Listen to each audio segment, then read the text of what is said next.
Ya teman-teman semua, balik lagi sama gue Andar Putra Ramadan. Ini adalah episode ke-16 dari Pilot Luntang Lantung. Sorry karena gap dari episode sebelumnya ke episode ini agak lama karena satu dan lain hal. Ada beberapa pekerjaan yang memang gue lagi kerjakan dan selesaikan. Nah hari ini seperti biasa, karena gue udah males bikin podcast sendiri, di depan gue udah ada sosok kayak Boleh, makhluk. makhluk. Beliau ini gue kenal beliau beberapa tahun yang lalu, dan kalau lo dengerin podcast gue di episode sebelumnya, gue itu selain pilot gue nge-DJ. Nah beliau ini persis dan lebih senior karena beliau udah nge-DJ lebih lama dan terbang lebih lama juga. Captain Edwin, terima kasih untuk waktu dan tempatnya. Thank you. Sip. Jadi sedikit cerita nih, flashback beberapa tahun yang lalu. Gue pernah, ini nggak apa-apa nih cerita sini ya Cap. Wah, semua ya. Kenalnya dari mana awalnya? Kenalnya dari mana ya? Jadi malah gue nggak tahu kalau beliau ini pilot. Jadi gue datang ke salah satu bar, salah satu klub lah di Jakarta. Jakarta Selatan. Jakarta Selatan ya, harus disebut ya Cap. Selatan. Gak apa-apa. Kan Blok M ya. Itu gue datang di situ, kebetulan ternyata gue kenal sama residennya di situ. Beberapa kali main di situ, cuma saat itu kok ada turntable tiba-tiba dua. Gue tahu tempat itu nggak pakai turntable. Loh ternyata ada DJ tamu nih bertiga nih. Ada namanya tuh Faiz, Kitingli, sama Edwin satu lagi. Udah mereka main bertiga, itu program salah satu radio lah ya. Tiba-tiba gue satu table, kemudian sama teman-teman nyokap segala macem, terus ada salah satu di table itu juga bilang, ya ini kan DJ pilot nih. Wah, saat itu saya belum jadi pilot tuh Cap, masih SMA tuh saya. Nah itu jiwa-jiwa gipil gue terpanggil nih, wah gila ini udah sama persis nih, gue nge-DJ dan gue mau lagi mau sekolah pilot kan. Mau ketemu Captain Edu lagi main saat itu karena kan giliran tuker-tukeran, malah ketemunya pas Captain beresin turntable. Iya, bubaran aja baru Cap boleh foto ini loh, tahu-tahuan malah jadi manggil gua Captain katanya gitu. Iya. Akhirnya ngobrol segala macem. Kebetulan beliau juga manage flying school saat itu, gua butuh simulator buat latihan simulator. Beliau juga yang ngajarin gua straight and level sama taxi itu pertama kali itu pakai Redbird, gua masih inget banget. Cap, kalau boleh cerita dulu, sebenarnya nge-DJ duluan apa terbang duluan? Nge-DJ dulu. Tapi gara-gara DJ gue jadi pilot. Gara-gara DJ malah jadi pilot. Karena zaman dulu tuh kalau di tempat disco ada namanya lighting girl. Oke. Dia ngoperate lampu. Ternyata dia itu calon istrinya pilot. Siap. Suaminya masih sekolah di Surabaya. Kemudian dia kerja. Dan gue protect. Jadi setiap kali tamu mau nakal sama dia, selalu dia bilang ini calon suami saya. Siap. Jadi mau nggak mau nama gue dijual. Gue sih oke aja. Suatu hari suaminya selesai sekolah, dikenalin gue. Ini yang jagain gue. Diajak tukeran. Udah sekolah pilot deh. Hah? Saya nggak punya cita-cita jadi pilot. Beneran nggak punya cita, nggak kepikir. Udah gitu gue anak STM kan. Alhasil akhirnya ya udah gue ikutin. Di tahap pertama gue nggak diterima karena ijazah gue cuma STM. Gak boleh tuh saat itu, apa gimana? STM gue STM design. Oh nggak nyambung ya, mungkin kalau penerbangan atau apa nyambung dong. Akhirnya gue nggak putus asa, gue sekolah di Pedanka untuk ngambil A2 IPA. 6 bulan bareng pegawai negeri yang pada belum sekolah tuh. Dan lulus, gue coba lagi. Nah orang yang ngajakin gue sekolah kecelakaan pesawat. Di Merpati Sen 235 yang di Gunung Puntang. Udah pupus, nggak ada guidance, tapi gue tetap jalan. Ya udah gue nge-DJ lagi, tiba-tiba gue dipanggil, gue diterima, masuk gue. Pendidikan jalan 4 bulan, gue nggak ada dana, terpaksa gue harus di kick out. Begitu di kick out, teman-teman gue yang di sana nggak diterima, lanjutin sekolah baru di Halim. Gue main-main, gara-gara main-main itu dengan sisa uang gue yang ada malah gue diseret sama teman-teman suruh ngadep kepala sekolahnya di situ waktu itu, seorang marsekal jenderal. Udah masuk sini dulu pokoknya. Saya bilang nanti dulu, uang saya cuma segini, ya udah nggak apa-apa. Akhirnya pilihan gue nggak mau masuk angkatan pertama karena udah telat 2 bulan, gue masuk angkatan kedua. Nah, Sama lagi di tengah jalan baru tingkat 1 ya kira-kira PPL. Stop. Gak ada duit. Ya udah. Kerjaannya ngebukin junior. Wow, sangar bos. Gua orang paling sangar, lu tahu ya? Paling kecil paling sangar. Lu boleh tanya sama junior-junior, ya. Tapi yang bikin gue berubah total akhirnya menjadi instruktur yang baik tanpa kekerasan, ya itu tadi. Tiba-tiba ada rapat besar para instruktur dan kepala sekolah, dipilihlah untuk dibeasiswakan. Diutamakan anak-anak TNI AU. Karena apa itu yayasan TNI AU? Boleh sebutkan sekolahnya? Avindo. Itu pelopor sekolah-sekolah swasta sebenarnya kan? Itu swasta nggak? Salah satu. Ya? Karena kan zaman dulu tuh. Kalau pelopor pertama Draya, sih ya? Draya, Juanda. Nah, ada namanya Sarana. Nah, terus mulai. Masih limit emang. Masih sedikit banget ya sekolah swasta. Ya.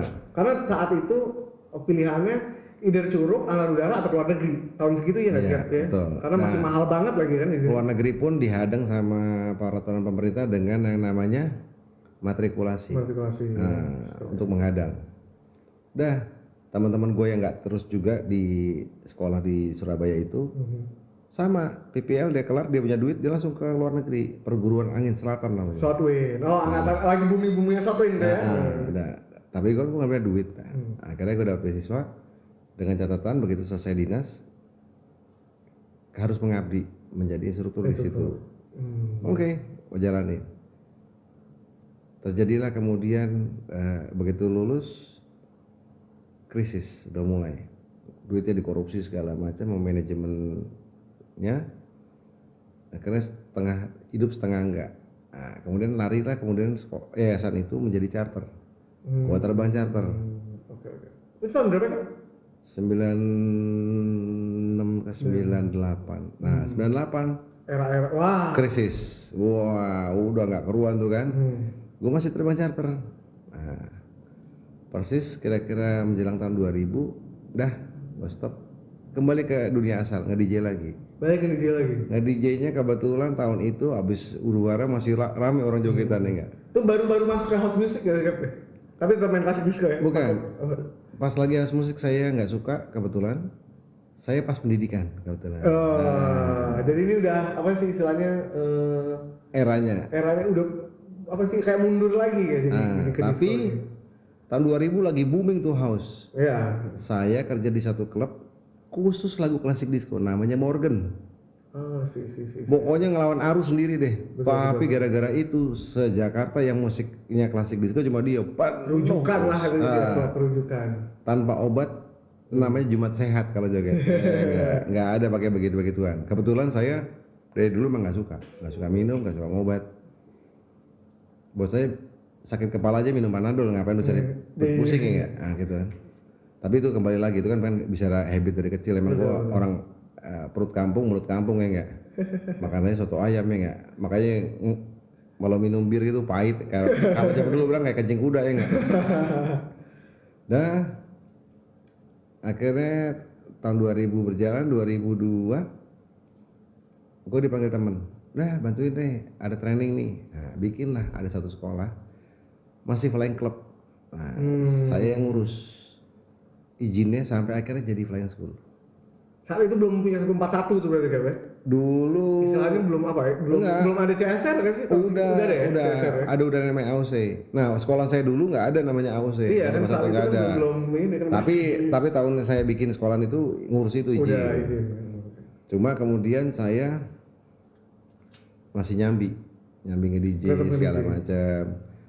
Dah, toh karena saya nggak udah beresin sekolah itu berdiri, malah saya juga nggak diambil jadi instruktur gaji tetap. Ya udah honorer, terbang cuma dapat 50.000 per jam. Nah akhirnya ada yang nawarin lagi, oke diriin lagi sekolah lagi, nah bikin. Karena saya lihat bosen nih nggak, kok nih sekolah begini nggak dikelola dengan baik, bikinlah kemudian saya sekolah sendiri. Nah, yang tadinya cuma simulator naik jadi flying school, berkembang sekolah FOO, berkembang bikin perusahaan peta, bikin radio, jadi kemana-mana tuh, jadi kayak multimedia segala. Nah, bertahan. Nah, di saat saya waktu bikin sekolah bangun sekolahan tadi yang bukan sekolahan saya dicomot. Udah, lo ikut ke suatu perusahaan, dulu anaknya penguasa yang punya. Tahu ya pasti lah. Itu saya juga kaget, semuanya nggak ada yang co-pilot, captain semua men. Ini uji coba ternyata. Ini baru pertama diambil CPL, Multi-Engine Instrument Rating, bukan ATPL. Mostly karena air charter ya Cap ya. Charter nggak boleh, harus captain Mostly semua. double captain. Nah ternyata perusahaan itu lagi uji coba, saya jadi Cek uji ombak cobanya. nih, cek ombak. Nah satu poin yang buat kamu, yang katanya baru lulus kelontang-lantung, nggak usah takut. Saya nganggur cukup lama, jadi waktu saya masih ngelola flying school itu, ngurusin izinnya, temen saya, partner saya kabur duluan ke airline, nggak pakai ngomong, tiba-tiba ngilang. Dia udah terbang jet mondar mandir, saya masih baling-baling bambu. Tapi saya dicomot, kemudian ke perusahaan yang saya dijorokin persisnya. Saya demi Tuhan, saya nggak pernah ngelamar. Dijorokin, nah, karena deket apa orang departemen, udah pakai ini anak aja, oke. Lucunya setahun jadi kapten. Temen saya baru 2016 jadi kapten, yang dulu kabur dulu, lucu kan? Nah, Itu suratan Tuhan tuh kita nggak pernah tahu. nggak bisa, ya betul. Jadi emang kita Nggak usah berebut, nggak usah putus asa. udah ada Tuhan nomornya ngatur. masing-masing sebenarnya ya. Nah, dari situ kemudian transisi itu perusahaan dari perusahaan segede gaban kemudian dibalik nama karena krisis waktu itu. Penguasa lengser. Iya. Nah, dah Jagoannya turun gunung nih masalahnya nih. keluarnya cuma satu alasan saya waktu saya ngajuin resign. Hari ini saya ulang tahun Pak, saya mau resign, mau liburan, goblok. Nggak percaya. Orang bingung di mana-mana resign karena minta naik gaji nggak dikasih, karena minta libur nggak dikasih, tunjangannya kurang. Ini nggak, saya ulang tahun Pak. Dan saya orang nggak pernah rewel, nggak pernah nanya gaji berapa, tunjangan apa. Tunjangan kesehatan yang bisa direimburse saya nggak pernah ngereimburse. Antar jemput naik mobil sendiri sampai pernah dimarah-marahin. Kamu nih ada fasilitas tapi oke. Karena tadi satu, kerja lakonin aja udah. Nggak usah banyak komplain, demanding ini. Emang bisa ngukur diri kita siapa? Ya enggak. Karena gini, saya hebat-hebatnya pilot yang paling hebat adalah sampai pensiun dia masih sehat dan masih hidup. Nah, catat tuh semuanya tuh. Nah, di atas langit ada langit bos, hati-hati. Oke. Hari ini kamu murid saya. Ya, makanya kenapa kamu nggak saya tempilingin, nggak saya gebugin. Suatu hari tiba-tiba saya ngelamar kerja, kamu udah jadi direktur ya, operasi, mati nggak kita di We'll never know ya. Dan sudah kejadian. Nah menariknya karena saya tadi gara-gara dapat beasiswa, saya udah putus asa, marah-marah digenteng sama Tuhan. Saya cacat enggak, saya malas enggak, saya bodoh enggak. Kenapa cuma gara-gara duit? Kok nggak adil? Tiba-tiba kayak kesambar geledek saya dapat beasiswa. Nah di situ saya berubah, saya janji ngajar tanpa kekerasan, ngajarin anak mau nanya 1000 kali pertanyaan yang sama, saya nggak marah sampai dia ngerti. Itu berubah, terus berkarir. Nah ini di sela-sela itu saya masih suka siaran segala macam di satu radio. Nah itu yang bikin booming sampai saya main di tempat-tempat entertain yang cukup ngetop lah, Planet Hollywood, ya enggak, terus pakai turntable turntable, yang namanya DJ. Gue malu nih kalau ngomongin turntable. Singkatannya apa DJ? Disc jockey. Dis kan putih. Nah piringan. Jadi kalau yang pakai USB, you're not DJ man. Nah, itu namanya virtual jockey. Atau lebih dibilang operator bos. Tinggal pencet jalan, sinkronnya sendiri. Ya bisa. Kedua, tapi kelebihannya kayak sorry nih kayak ya. Kalau lagu disco biar yang digital sekalipun, kecuali yang mungkin udah di recycle yang sekarang ya. Kalau yang original mix kayak itu telinga nih kan, aduh ulang-ulang lagi nih, pas gak ya ulang lagi. Itulah klasik disco. Dan lo harus ngitung. Iya, hitungan. Bukan cuma nyamain beat, tapi nada ini harus ketemu nada ini. Nah, nggak bisa. Nggak bisa namanya lagu lagi funky, abis itu dipindahin ke melo, bubar. Ya, karena zaman saya dulu nge-DJ, itu kalau lagunya nggak enak, tamu bisa ngelempar gelas ke counter DJ. Nggak beneran. Serius. Nah itu harga dirinya DJ bukan dari beberapa dia bayar. Satu dari platnya, koleksinya dia. Karena masih plat. Iya betul, setuju tuh. Kalau sekarang lagu lah. Kalau sekarang download masuk laptop beres. Dulu piringan hitam, nggak ada sarana lain. Betul. Kedua, gue mendingan nggak dibayar, nge-DJ nggak dibayar, tapi tamunya rame, joget-joget. Setuju kan. Saya pernah dibayar 25 juta di tahun baru tahun 90. Buset, 90-an dibayar 25 juta. 25 juta. Saya kemarin Nggak sampai segitu. Tahun berapa tahun lalu deh. Itu yang bikin sedih apa? Terima duitnya iya, DP udah di depan, cuma main 2 lagu bubar. Kenapa? Saya ditaruh di akhir acara. Jadi udah selesai tahun baruan, Udah ini DJ main, tamunya capek. bukan tamunya udah tua-tua pulang bubar. Tapi begitu udah selesai ikut barang, saya dikasih Iya, komitmen. 12,5 juta. Nah, Captain Edwin ini juga yang pernah ngingetin gue. Waktu itu kita ketemu di Roti Bakar Edi. Lu kalau ngasih harga buat tahun baru, buat private jangan mau kemurahan. Apalagi lu main klasik, karena memang klasik disco satu lagunya susah. Limited. Pun kalau di remix, udah ada yang remixnya, pasti remixernya sangat posesif dengan lagunya. Kita beli harus mahal, bahkan sangat mahal itu lagunya.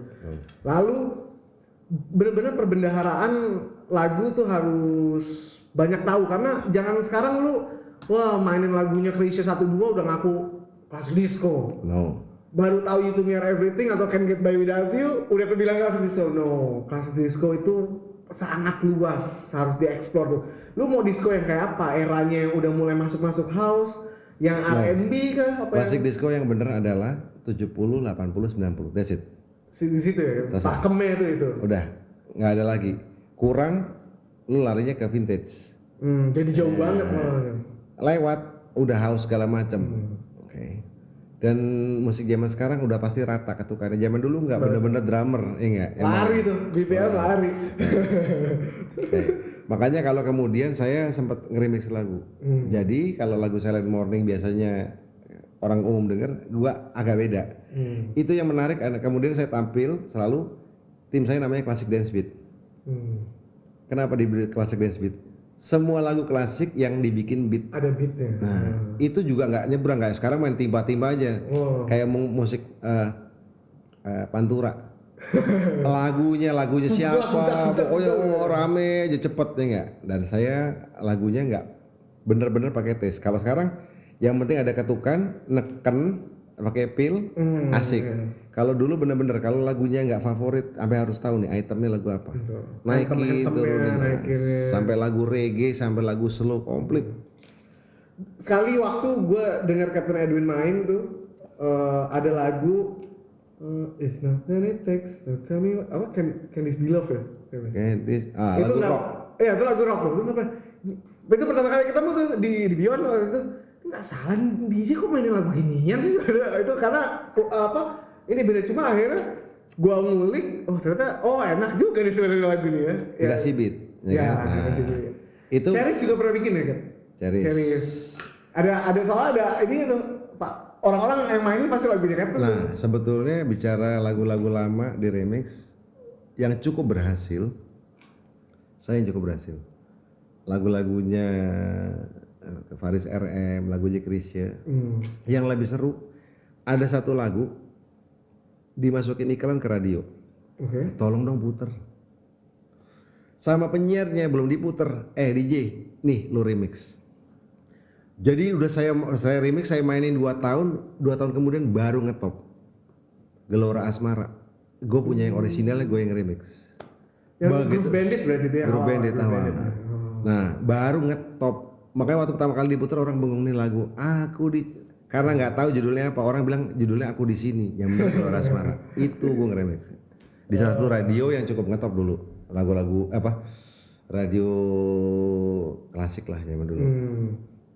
Itu aja, seru sih. Ini bener-bener gue tuh awal-awal kenal sama Captain Edwin, makanya seneng ngobrol jadinya karena wah ini kayaknya gue ngeliat wah ini udah DJ pilot lagi nih. Gue saat itu udah jadi DJ dan lagi memang proses mau jadi pilot. Wah dapet nih, barang ini gue dapet ini nih. Ini juga nih, wah ini role model gue nih mungkin terbang jalan dengan DJ jalan. Nah tapi gara-gara itu gue dibilang abnormal dan gue pernah dipanggil psikolog. Kenapa tuh Cap? Psikolog dari kakakku, dia orang production house punya psikolog. Ntar oke ya Cap ya? Go ahead. Paling tidak dari dunia penerbangan untuk ke dunia musik butuh beres 6 jam. Tapi gue nggak mau menarik nih. Dimana lu ngitung ilmu pasti segala macam, tiba-tiba lu main lagu yang mesti itu orang mesti switch dalam waktu paling cepat 6 jam. Ini enggak. Habis terbang sore pulang ke rumah mandi kira-kira 3 jam lah, dari jam 6 sampai jam 9 cabut lagi ke klub, main. Tidur, bangun lagi besok terbang lagi ngajar. Dan jalan tuh gitu kan. Jalan, makanya dibilang agak aneh. Gue manusia aneh. Yang akhirnya disuruh bikin skenario, cuma dikasih handphone karena waktu itu dia mau bikin promosi handphone karena dianggap anak aneh. Diminta hayalan gue, ini ada handphone. Waktu itu handphonenya Motorola. Dia cuma ngasih tahu nih handphone sinyalnya kuat, dibanting nggak akan pecah. Oke. Imajinnya gimana? Penulis skenario nulis. Saya cerita, ada anak baru bangun tidur, telat kuliah ya enggak, buru-buru cuci muka segala macam, mobil jemputan udah di bawah, bus jemputan. Dia ngeliat ke jendela, iya bener sambil megang telepon, teleponnya jatuh di atapnya bus, busnya udah keburu jalan, di Uber naik sepeda, masuk terowongan, keluar terowongan sampai berhenti di depan sekolah. Sepeda dijatuhin, dia naik ke atas, handphonenya masih on. Nah, langsung dicatat dan itu diproduksi katanya buat di Eropa, dibuat film akhirnya. Jadi Captain Edwin ini sebenarnya apa nih ya? Pilot, DJ, terus ini kayak orang kreatif juga ya. Konsultan advertisement jangan-jangan. Gini. Or you just do whatever you love to do. Katanya kan basically-nya gini, laki itu harus bisa segalanya dari mulai benerin genteng sampai masang popok buat anak lu. Ya enggak? Iya. Gambaran gue laki metropolis ke salon dengan mempercantik diri tuh kok gue di dunia gue itu dulu nggak ada. Sekalipun akhirnya gue juga ngelakuin karena gue harus jadi DJ. Tuntutan ya. Nah, tuntutan. Tapi memang itu namanya talent dari Tuhan. Ngomong apa? Tuh sekolah yang gue bikin namanya Aviatera. Tuh artinya apa? Bumi dan langit bahasa Latin. Segitu aja gue pikirin, nggak salah bikin. Bumi dan langit, Avia dan Terra. Paham. Nih kalau gue rasa di luar sana pasti tahu lah Aviatera ya, karena salah satu rujukan tuh Cap saat era saya tuh Cap, kalau yang mau tes apa simulator assessment atau apa yang nyewain gampang tuh Aviatera. Ya. Karena dulu gue sendiri pertama kali mau simulator assessment nyewa di Aviatera dan gue request saya mau sama Captain Edwin ya, loh ya pokoknya saya udah bilang sama Captain Edwin saya booking gitu kan, akhirnya sama Captain Edwin deh. Nah Cap, ngomongin soal tadi nge-DJ, terbang segala macam, itu pernah konflik nggak sih Cap schedule-nya? Tadi kan Captain udah mention tuh baru landing terus bukan konfliknya bukan gitu, kan saya harus siaran tiap hari Jumat malam. Ya. Padahal saya terbang. Betul. Tugas di Pontianak waktu itu. Gilanya itu radio saya dibikin online. Jadi di saat nge-DJ main di bukan dia telepon, jadi seakan-akan saya masih dari di lokasi. Hebat ya?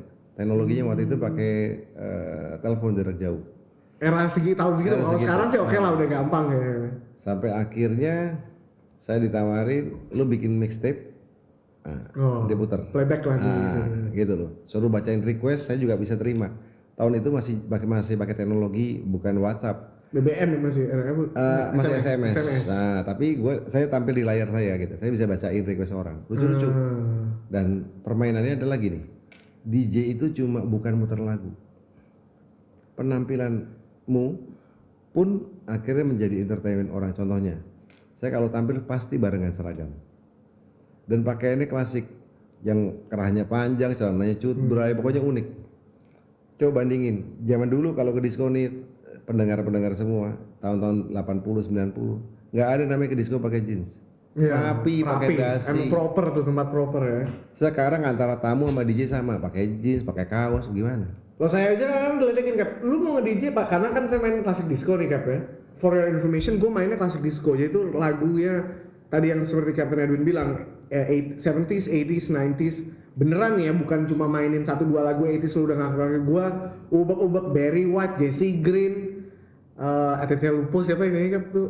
Aditya Lupo, DJ level. ya yang kayak gitu, pokoknya semua deh yang lagu itu gue mainin. Jadi memang gue membawa suasananya juga gue berusaha selalu rapi atau pakai rompi, karena katanya zaman dulu nih ya, gue nggak ngalamin sih DJ zaman dulu tuh pakai jas katanya Cap. Tahu nggak yang hilang selain itu? Apa tuh Cap? Di zaman sekarang. Persis jam 12 biasanya ada slow dance. Kita nggak ada. Iya, itu banyak tuh yang datang ke tempat yang namanya mau ke disco jemput pacar, wah mau pakai mobil, pakai jas rapi, blazer, enggak wangi, pakai sepatu pantofel. Sekarang pakai sepatu kets segala macam, aduh. Udah jepit bahkan ada. That's why makanya disco yang zaman sekarang suka digerebek karena apa? Kalau dulu tuh orang benar-benar kayak orang party. berkelas. Nah itu aja. Sekarang kan jadi susah. Tapi udah itu zaman ya. Dan klub itu dulu lingkarannya udah tertentu aja. Sekarang nggak di mana aja kafe muter lagu ya nggak. Betul. Nah Cap, ini kan pernah jenuh gak sih Cap dalam arti gini? Lalu Captain emang udah seneng terbang, seneng nge-DJ juga, tapi harus ngejalanin rutinitas yang tadi, pulang terbang nge-DJ, besok terbang lagi, nge-DJ lagi.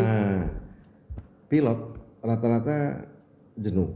Pelariannya zaman dulu, iya bisa main band, yang nge-DJ, ada yang olahraga. Zaman sekarang begitu nggak ada pelariannya, narkoba, ya nggak, gangguin cabin.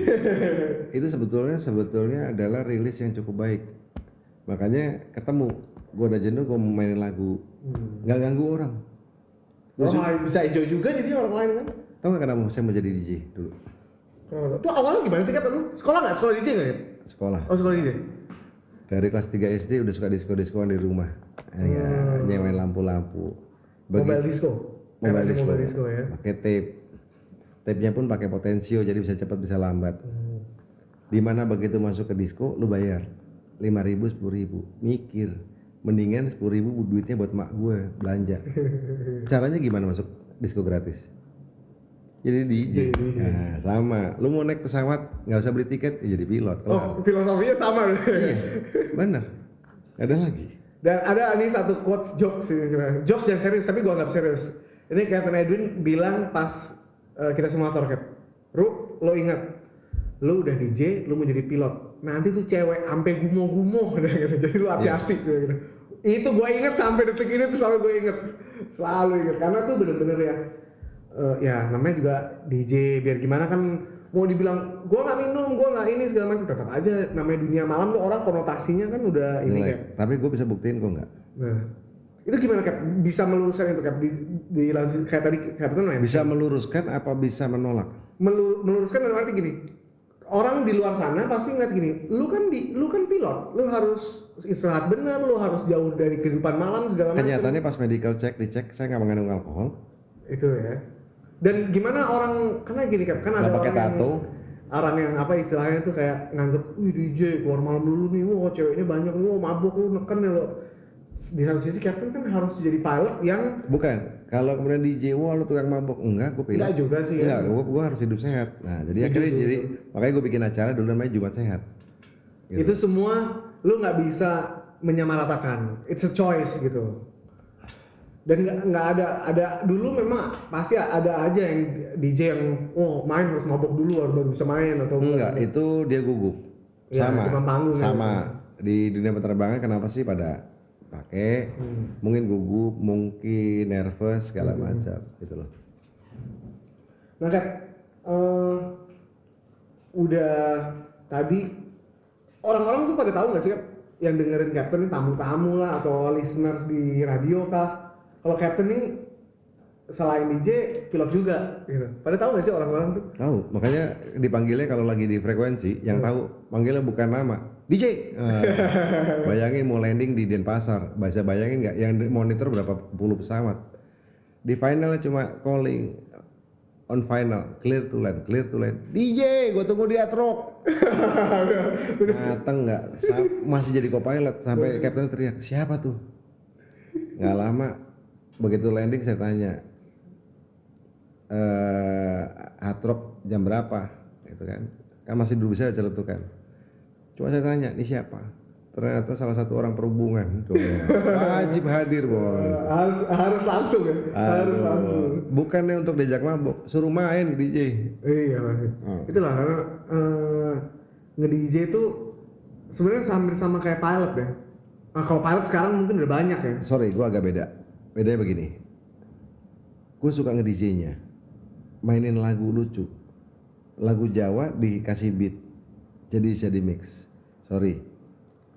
Lagunya Oma Irama tapi dikasih beat atau dibalik. Lagunya Barry White tapi ketukannya dangdut. Nah, itu saya kan lucu buat saya. Percaya nggak percaya, saya itu paling musuhan sama mikrofon. Saya nggak pernah ngomong. Kedua, kalau nge-DJ saking asiknya saya nggak pernah ngeliat audience lagi ngapain. Nunduk aja asik sendiri. Karena gini, basically-nya suasana diskonya sendiri, manusianya saya nggak suka. Ya pastilah isinya orang munafik, orang frustasi, orang stres ya enggak? Mencari kedamaian sesaat. Gitu kan.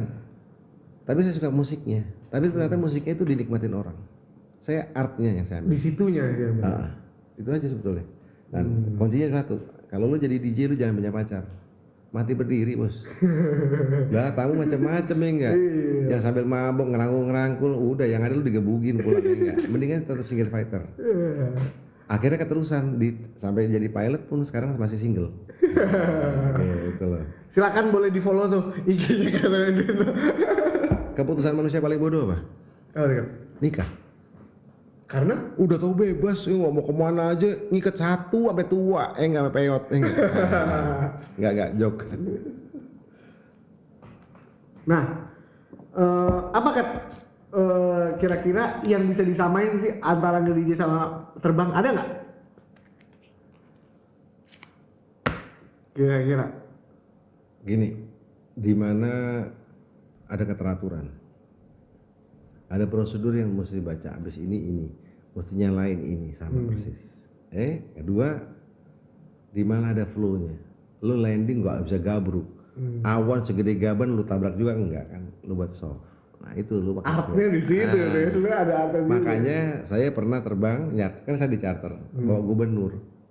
Dia pernah terbang di Buanting, stres. Nah, begitu terbang sama saya sekali, pulang minta jemput. Begitu dijemput, diketok pintu saya. Ajudannya mau ketemu. Oh, go ahead. Ditabokin amplop 5 juta. Terbangnya enak, Cap. Saya pikir terbang enak kayak gimana? Itu. Udah tahu waktu itu pas cuaca hujan emang. Saya kerjanya avoid terus. Sama speednya saya pelanin aja. Landing udah hujan lebat. Dibikin tenang, dibikin nyaman. Jangan dibikin ekstrim. Itu aja. Sama mixing juga nggak boleh. Baru mulai lagunya udah dagduk katanya harus ngeliat audiens. Oh, gue putar lagu ini nggak joget. Putar lagu ini nggak joget. Oh, begitu putar lagu yang ini mau kakinya udah mulai gini-gini. Eranya dia nih. Berarti eranya sekarang audiensnya itu senangnya tahun 70-an. Udah main 70 Barry White. Gitu loh. Saya putar Milli Vanilli nggak ada yang joget. Nggak kenal ya. Saya putar lagu Noel. Ada yang begitu Noel nggak joget. Begitu saya putar You To Me, joget. Oh berarti oke. Saya main You To Me, You To Me Are Everything. Let the music play, Come With Me, Barry White, nah bla bla terus kan. Eranya itu. Eranya. Baru berakhirnya biasanya pakai Shannon Silver Moon, Can't Take My Eyes Off You. Oke. Tapi begitu diputer Baby Don't Forget My Number, Billy Van Jingkrak, oh ini anak 90-an, udah lagunya era-era itu larinya ke situ. Silent Morning, Jam Around, enggak. Apa sih? Lagu-lagu R&B. R&B kan rap and OPP, I Can Explain. OPP ya. OPP. Apa Naughty by Nature? Naughty by Nature. Ada satu lagu. Tapi ya udahlah, ini kan podcast kan. Jam around, pakai rok, pakai jeans, let's meet again, ya kan. Jam around, jambak jembutnya. Pernah dapat warning gara-gara itu. Di radio dapat SP, nggak boleh ngomong jorok aja. Dan selama siaran, saya lebih seneng joke, bercanda. Iya. Satu, kenapa? Orang nikmatin bukan cuma lagu. Kedua, saya bikin tebak-tebakan. Terus saya tawarin, sampai saya punya fans club, sampai mereka bikin acara di Hilton, saya diundang. Temu DJ klasik disco. Geblek nggak? Tiket masuknya, vouchernya masih bayar 150.000. Rame, geblek nggak? Saya bilang, ini apaan? Saya bilang, ketemu DJ juga, bayangin. Saya cuma bawa kaos kalau nggak salah cuma 6. Ciri khasnya klasik dance beat. Itu sampai rebutan. Oke. Appreciate aja, thank you gitu. Dan penggemarnya tuh masih kadang-kadang saya main di mana datang, datang. Nah, belakangan karena umur dan memang eranya udah berubah, cuma 1-2. Terakhir kemarin saya main di Hard Rock. Di mana tiba-tiba musiknya nggak long time, lagunya top 40. Tiba-tiba masuk saya deng, wah rame. Pecah tuh sebenarnya. Kenapa? Dulunya memang anak gaul, tapi karena perkawinan pakai jilbab. Karena perkawinan dia udah mulai di rumah.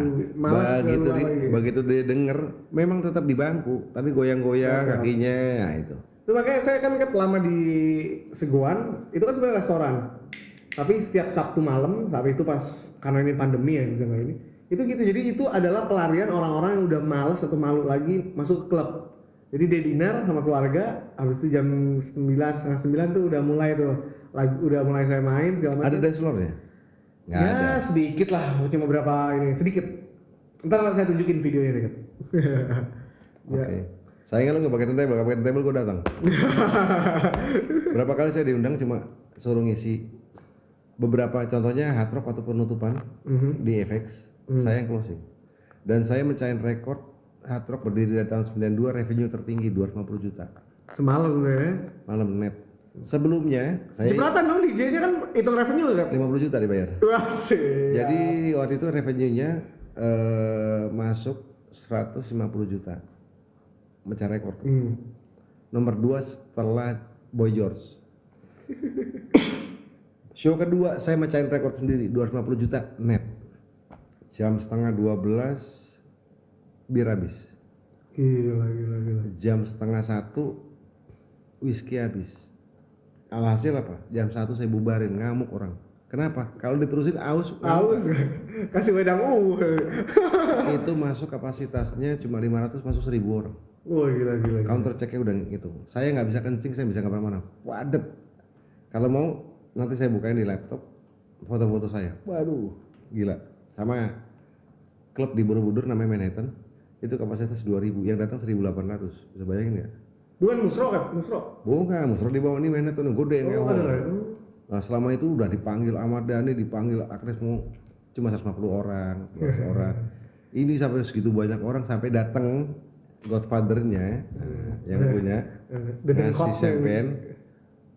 Ada di balkon paling atas, saya cuma hormat, saya kasih, seneng. Itu akhirnya dia pengen punya acara lagi pakai DJ lain, nggak berhasil. Cuma 6 table, coba bayangin. Waktu zaman saya nggak ada table, udah dilepas, berdiri semuanya, nggak ada bangku, gimana? Tadi kan nyinggung soal bayarannya DJ segede gitu, ngapain terbang lo gitu? Oke, jadi saya pertama kali nggak pernah ngitung mau dapat 100.000 kayak Ya. mau dapat 50.000. At the beginning masih Yang karena bikin fun, kan? yang bikin harganya tinggi itu karena manajemen radio. Oh, paham. Awalnya judulnya pertama kali nolak. Nolaknya kenapa? Di luar acaranya radio kita nggak sewa ini DJ. Ada yang ngotot sambil nyelotok, gimana Win? Ini orang yang ngotot nih. Udah gini deh, sama dia bayar iklannya, dia mau bayar 60 juta nggak? Bang gitu kan.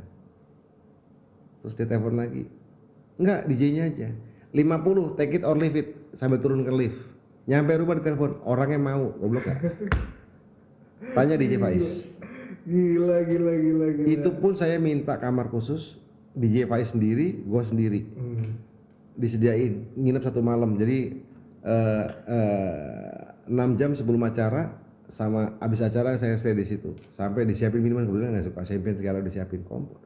Gilanya lagi diliput sama salah satu stasiun TV, dari saya ke salon nyiapin diri ada, saya kebetulan ada rekamannya, saya minta dikasih. Saya dari mulai di salon persiapan sampai saya jalan ke kamar di syuting terus sampai saya show sampai kelar. Gila. Itu dua-duanya masalahnya ya. DJ, berarti DJ ini kan kaptennya dance floor, kaptennya. Tahu nggak sih kata DJ apa? Apa tuh? Di jogging kan? Oh, Apa tuh? bahasa Indonesia deh. Apa? Dalang joget. Oh iya. Dia mimpin kan. Setuju. Bubar apa enggak, acaranya enak apa enggak, dia yang nentuin. Saya selalu bahasannya DJ in command. Karena Tahu nggak bedanya sama sekarang? Zaman sekarang nge-DJ ada MC ya nggak? iya, heboh sendiri kadang-kadang asik kan MC-nya. Zaman dulu DJ ya dia MC, dia ngomong. Betul. Dia nyebutin judul lagu, dia welcome, oke, welcome to Mr. siapa, oke, happy birthday Tundaru, ya enggak, anniversary kita putar lagu happy birthday, kita kasih champagne, habis itu muter lagi, any kind, banyak lah. Dan saya belajar bahasa Inggris, saya tuh geblek banget bahasa Inggris, gara-gara nge-DJ di suatu klub, di suatu hotel, tamunya bule, kan diperkosa bukan? Iya. Nah, udah main. Nah Kap, tadi balik lagi nih soal terbang-terbangnya. Captain kan mau banyak terbang di flying school ya, ngajar, lalu air charter segala macem. Saya nggak pernah di airline. Nggak berarti airlines ya? Itu pilihan kah atau emang maksudnya udahlah gue lebih nyaman terbang di sini atau gimana? Karena ini biar gambar kayak kemarin di episode sebelumnya kan saya bahas soal private jet soal ini option. Kadang-kadang kan anak-anak sekarang tuh wah gue lulus kepalanya udah isinya Airbus sama Boeing, gue harus bawa pesawat gede yang ada pramugarinya yang ngeron di mana-mana. Pernah nggak dia ngalamin? Dia nyiapin pesawat, dia ngisi bahan bakar, dia naikin koper penumpang, dia take off, dia landing, dia bikin flight plan ke tower, dia ngisi bahan bakar lagi, dia nunggu penumpangnya. Iya. Nggak pernah. Nggak ada di airlines nggak akan dapat pengalaman Itu yang menarik buat saya. Kedua, bisa keliling Indonesia, ke tempat wisata, ketemu bos-bos, ke Singapura, sampai dikasih duit, suruh ngapain, nungguin berapa jam, itu unik.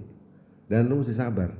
Nggak ada namanya on time, nggak ada. Namanya udah air charter, gue mau charter lu ya selesai gue yang bayar gitu ya.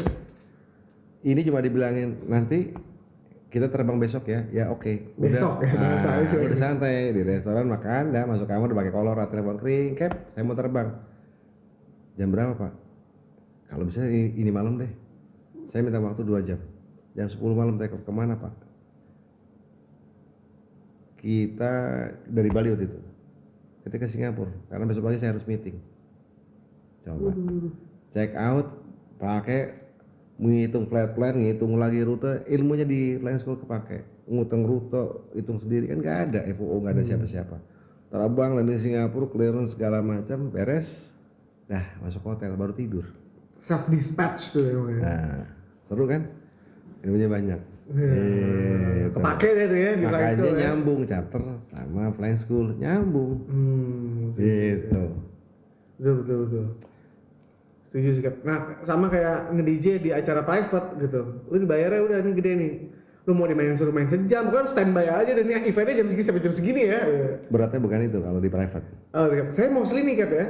Saya mostly main tuh private event. Baru setahun belakangan ini aja main. Lu pernah ngalamin nggak main di kedutaan? Oh kedutaan belum pernah. Wah, seleranya gimana nggak tahu. Nggak tahu. Bah, mati. Itu saya pengalaman main di lapangan bola pernah, di kedutaan pernah. Car Free Day pernah, paling ini Car Free Day pernah. Car Free Day saya waktu itu main di depan BCA sampai ditutup, jalan setahun tutup, bikin macet. Bayangin lagunya Senam Kesegaran Jasmani, deng deng deng deng deng zaman dulu, tak tambahin beat, joget orang. Pumping lah ya jadi. Waduh, bikin macet dibubarin. Cap tadi sempat mention soal Captain ngalamin pada saat krisis 98 kan dan mendekati krisis. Nah, ini kan sekarang ini kan di dunia penerbangan pada khususnya ya. Udah beberapa tahun belakangan kita Captain tahu lah Captain nguasain flying school segala macam kan. Pilot nih banyak nih yang nganggur nih. Oversupply lah bisa bilang. Karena beberapa tahun yang lalu kan wah airline galak-galaknya nih beli pesawat segala macam ini segala macam. Nah, sekarang masuk era yang agak berat nih buat pilot. Pandangannya Captain soal itu gimana Captain? Baru normal 2024. Baru normal 2024. Sekarang taruhlah bulan depan normal. Siapa yang punya modal? Maaf ya. Di negeri ini peraturan nggak pernah tetap, berubah terus. Ada aja. Makanya pengusaha setengah mati, Us. Sebaiknya saran, jangan punya satu job, punya side job. Biar nggak benturan atau sama-sama rontok, side jobnya yang berbeda. Gitu loh. Begitu ada apa-apa saya lari ke DJ. Teman-teman tahun 98 pada nggak terbang, saya nge-DJ masih gajian 7 juta. Ya tahun segitu 7 juta masih enggak, sampai ngirimin beras ke kapten saya enggak. Gue nggak ada beras nih. Lu bener dia jual beli motor bekas, coba geblek nggak? Tapi itu zaman, oke. Makanya dihargai lah kalau udah kerja. Kan ada waktu ngelamar ngemis, udahlah Pak, please. Saya minta tolong Pak, biar saya kerja di sini saya akan ngabdi teh kucing. Begitu jadi pilot setahun ribut, nuntut gaji, nuntut jam terbang. Udahlah, perusahaan tuh udah punya takarannya, dia susahnya kayak gimana. Bayangin, makanya saya tuh nggak pernah nyusahin perusahaan karena saya ngerasain. Nuntut aja, tapi memang manusia tuh ada nggak pernah puas kan? Bukan.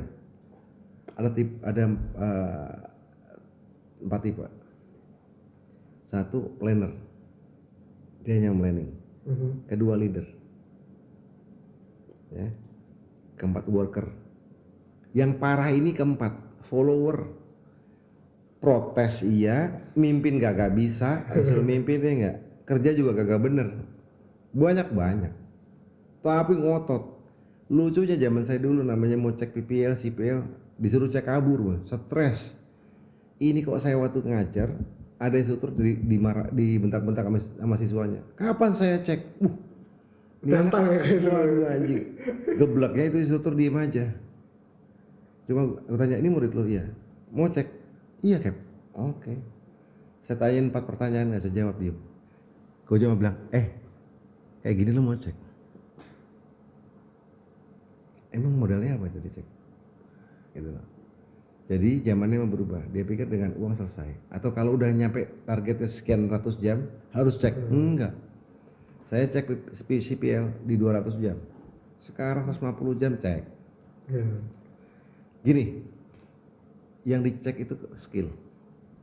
Betul nggak kemampuan? Bukan, loh saya ulangan udah, saya belajar udah, saya ujian teori udah. Bukan jadi jam terbangnya masuk. Kayak orang kuliah, ya udah waktunya udah. Enggak. Mau dia cuma baru, tapi memang skillnya bagus, cek lulus. Tapi nggak bisa, mau sampai 1000 jam biarin aja lu training, lebih bego. Nah, itu. Jasmine. Lebih berat merilis solo, take off landing sendiri daripada merilis kapten. Kenapa? Bukan cuma acknowledge, mentalnya juga masih kuat. Tapi kalau kapten, otomatis dong. Mentalnya dia udah terlatih, tinggal acknowledge saja kan, tinggal dipoles, didampingi sama co-pilot, dia sendiri pun. Salah nubruk mati anak orang. Nah, itu beratnya. Baru pertama kali lagi terbang sendiri kan ibaratnya. Dia stres, buyar tuh otak. Lupa lagi flapsnya yang mana nih ya. Dan biasanya orang stres tuh Jasmine hilang. Iya. Saya ngalamin, lupa. Kayak ini aja apa, blank aja, freeze aja dia. Makanya kalau saya ngajar, saya nggak mau tegang, sampai santai. Bahwa semua bisa dikendalin. Tapi waktu zaman saya pendidikan, waduh, salah mencet, salah tekan, gelepak. Pokoknya minim kalau turun sariawan lah. Nah, Captain nih, Captain mention ini kan soal ini saya udah beberapa kali saya angkat di podcast. Hal-hal kayak gitu sebenarnya dibutuhkan nggak sih, Cap? Karena nih di Indonesia ini kan satu seniority-nya sih sendiri nggak apa-apa. Saya orang yang sangat nggak apa-apa seniority. Tapi kalau yang sifatnya udah ngata-ngatain lah, yang anjing lo ngatain ini, kan nggak kondusif lagi kokpit. Pertanyaannya saya cuma satu sama kamu. Siswanya nggak bisa, atau kenapa perilakunya instruktur begitu? Saya kasih 2 jawaban. Perilakunya instruktur begitu karena dia meniru dulu. Saya didik kamu, saya bentuk kamu kayak saya. Jadi akhirnya sebetulnya dia nggak pede jadi instruktur, makanya marah-marah, stres bisa.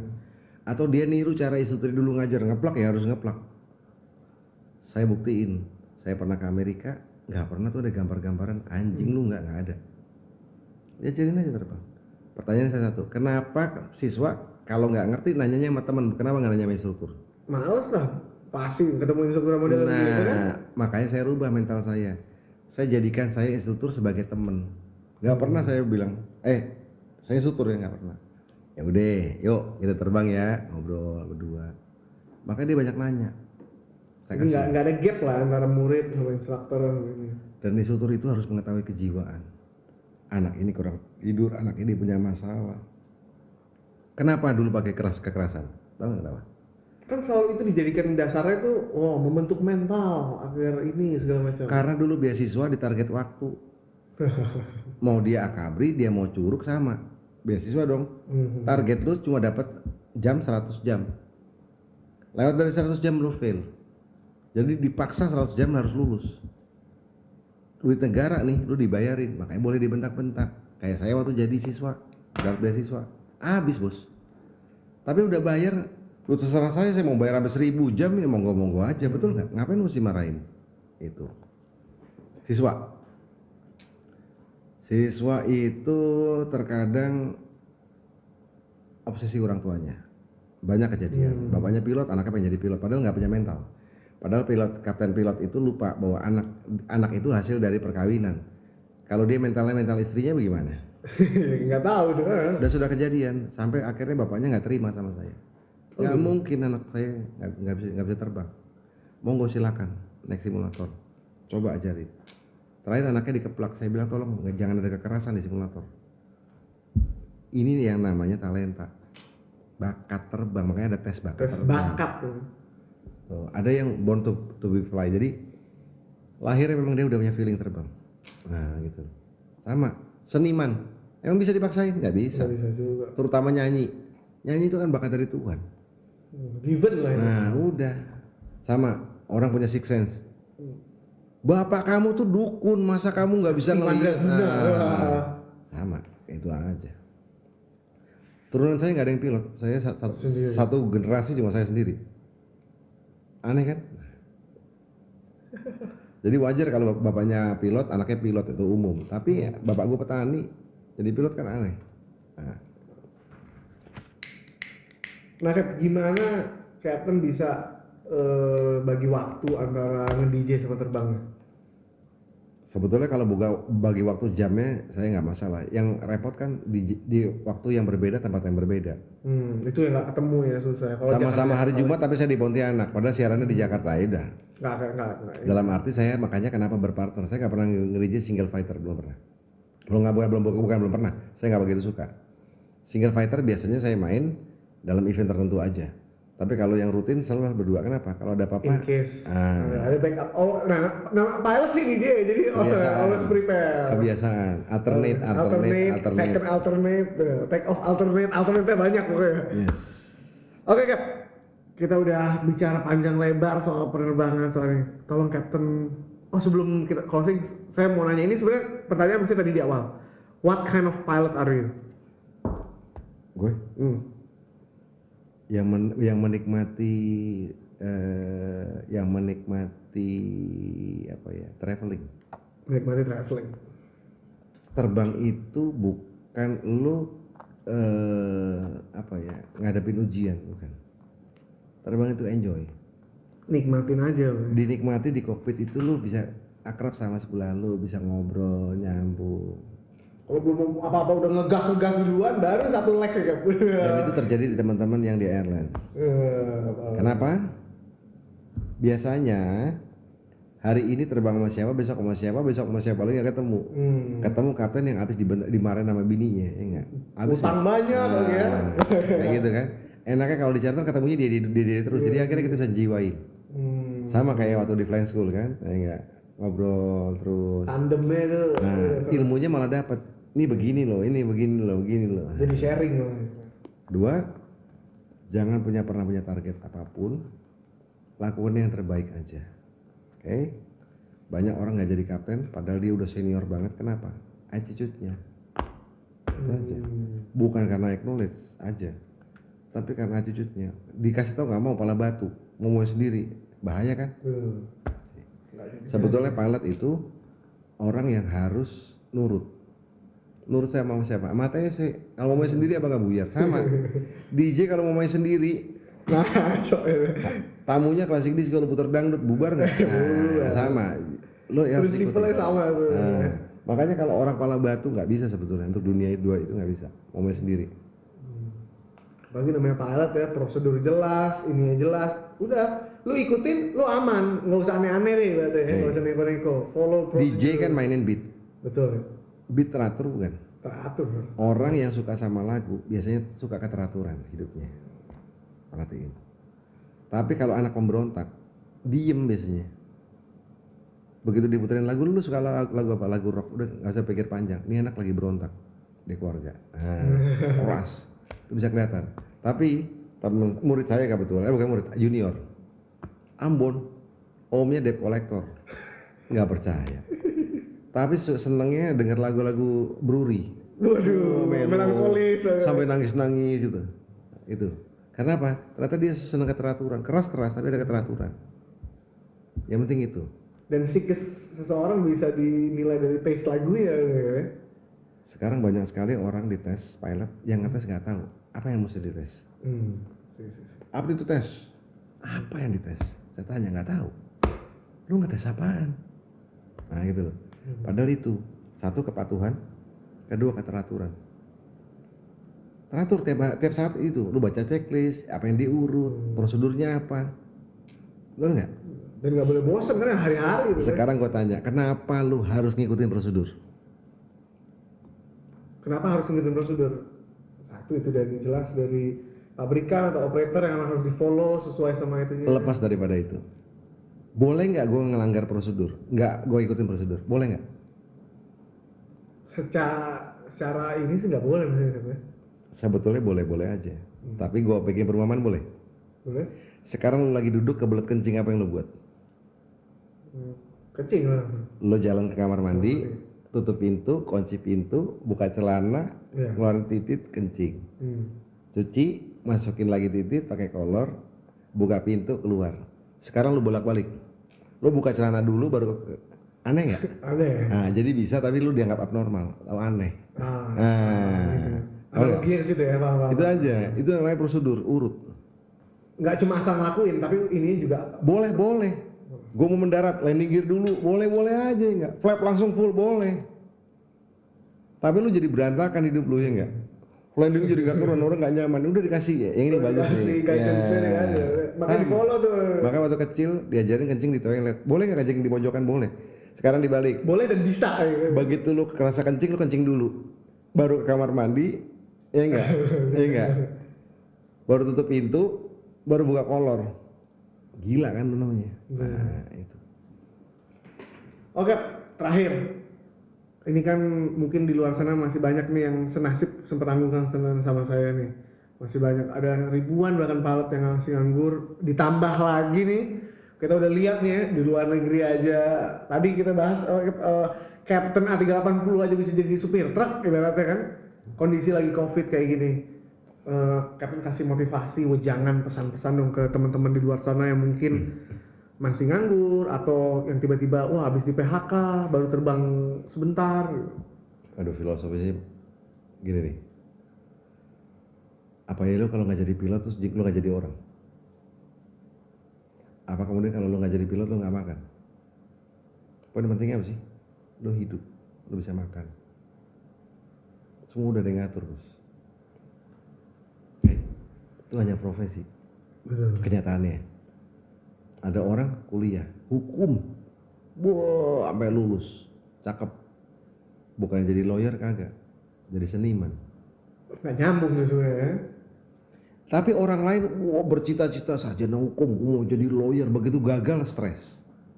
Yang udah dapat terbaik nilainya, ibu tadi sarjana hukum, Bos, tapi senangnya seni peran, seni suara. Nyamanin hidupmu, oke?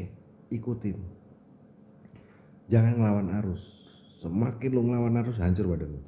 Nah, stres buat apa? Ini realita, Bos. Ya enggak? Apa kemudian dari pilot jadi sopir Grab, Gojek hina? Enggak. Saya salah satunya suka kemarin masih seneng ini. Pokoknya saya intinya kalau saya, makanya saya selalu bilang ke teman-teman, udah deh, idealnya emang lu sekolah pilot lu jadi pilot, idealnya. Sekarang belum ada kesempatan itu, ya lu lakuin yang bisa lu lakuin. Kalau misalnya kalau lu anaknya konglomerat atau apa yang mungkin gak usah ini ya it's all up to you. Tapi sebetulnya dipikir dari awal itu udah dikasih tanda-tanda, percaya sama saya. Dari awal sekolah udah susah. betul. Ya enggak, daftar di sini nggak diterima, akhirnya nekat karena modal duitnya gede ke luar negeri. Begitu balik fail, tau nggak failnya di mana? Ternyata di buta warna. Waduh, Gue ngalamin, gue punya temen. ada begitu ya. Itu permanen, tapi yang bisa jadi pilot. Sih, di luar negeri boleh. Oke? Wah, pokoknya jadi pilot karena bapak saya instruktur. Wah, jadi pilot. Waktu berjalan udah terbang di air charter, ada namanya English Proficiency Check, PLP. fail sampai 3 kali, selesai, nggak bisa bahasa Inggris. Walah, Sih, kita juga harus nauin ya kan ininya kita tuh. ukur gimana? diri, Ukur diri. lihat situasi. Satu-satunya harta keluargamu itu cuma rumah, tapi karena lu ngotot rumah harus dijual, lu jadi pilot. Gila namanya. Udah jadi pilot, kagak terbang di airline. Matang nggak? Jadi tadi saya bilang, teman-teman saya udah ke airline, wah udah terbang ratusan jam, udah 1000 jam kali. Saya masih di flying school, cuma dicomot iseng-iseng berhadiah setahun doang, di captainin, dianggap layak. Jujur saya nolak. Boleh cek. Saya udah bilang enggak, saya nggak mau. Ngeceknya dijebak. Asli gue dijebak. Nanti kalau mau tahu ceritanya, jadi di mana susu saya di kanan, saya di kiri. Alasannya mau ambil RTPL harus di kiri. Oke. Teman saya di kiri, susu saya di kanan, saya di tengah. Suatu hari duduk gua berdua di depan. Saya di kanan, dia di kiri. Susu di tengah. Tiba-tiba dia turun. Terus, waduh, terbang berdua, calon kapten sama calon kapten. Di bawah ada orang perhubungan. Berangkat. Take off, baliknya saya yang bawa. Begitu landing, ditabuk, dikasih bar 4. Jadi kapten loh. Udah ngeles sekitar 3 bulan saya. Ngeles terus saya. Tapi emang ibarat itu takdir, itu udah suratan ya. Nah, waktunya tuh itu, momennya di situ. Makanya saya bilang tadi, ada anak, wah berlomba gimana, masuk satu perusahaan duluan. Ada yang ketinggalan. Wah kayak nganggur, kayak teman-teman saya udah di PTX. Saya udah setahun nganggur. Genap setahun pembukaan airline baru. Dia diterima. Temen yang daftar duluan dan diterima di airline A tadi, belum di training, belum simulator, nganggur aja gantung. Cuma punya ID doang. Nah, itu kejadian. Sudah.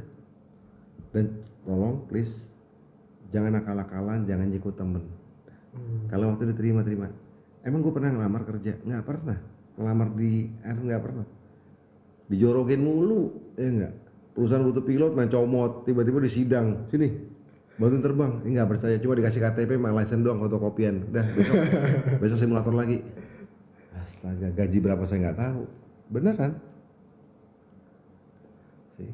Sampai dipercaya sama dirut, dimintain pendapat, uang dirop ada, Cipilot ada, komunikatif saya kasih tahu. Itu lah, udah suratan, udah diatur, udah ini, nggak usah kesusu, nggak usah minder. Nah. Contohnya, saya naik mobil dari Halim mau ke perhubungan, nganterin orang perhubungan. Udah nyampe Pancoran, balik. Kenapa? Agenda ketinggalan. Lu dongkol nggak? Dongkol. Saya waktu itu pakai filosofi yang saya jalanin sekarang. Oh ya udah balik. Nggak dongkol. Saya ambil agenda. Balik lagi. Nyampe menjelang perapatan Mampang, kedutaan Australia dibom. Yes. Kalau saya nggak balik tadi, mungkin saya udah di situ. Paham ya? Ya. Ini ya. Pasti ada hikmahnya sebenarnya. Ditunda ada apa? Ditunda ada sesuatu. Oke. Jadi buat teman-teman di luar sana yang mungkin masih nganggur, masih bingung cari kerjaannya, ya ini pasti ada ujungnya lah, pasti ada akhirnya.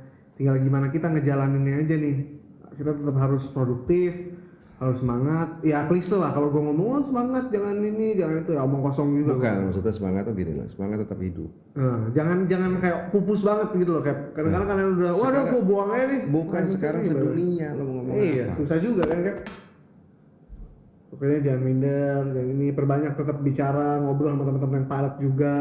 Kadang-kadang banyak yang tension kayak, gue malas ngobrol sama dia di airline, so enak, gue malu. Nah gitu-gitu kayak, padahal kan kita dapat informasi banyak dari mereka juga. Boleh gue buka ya? Iya. Rasanya udah di kokpit sama yang belum pernah di kokpit sebetulnya sama aja. Lah iya. Begitu turun, saya waktu belum jadi pilot itu ngeliat pilot tuh keren. Saya bangga jadi pilot tuh cuma 2 kali seumur hidup. Di pintu kedatangan, keberangkatan sama kedatangan, goblok gak? Lihat orang, selebihnya lu lihat orang di kokpit? Enggak. Mending jadi supir Gojek. Kenapa? Gue mau sama si Ujang aja naik motornya enak.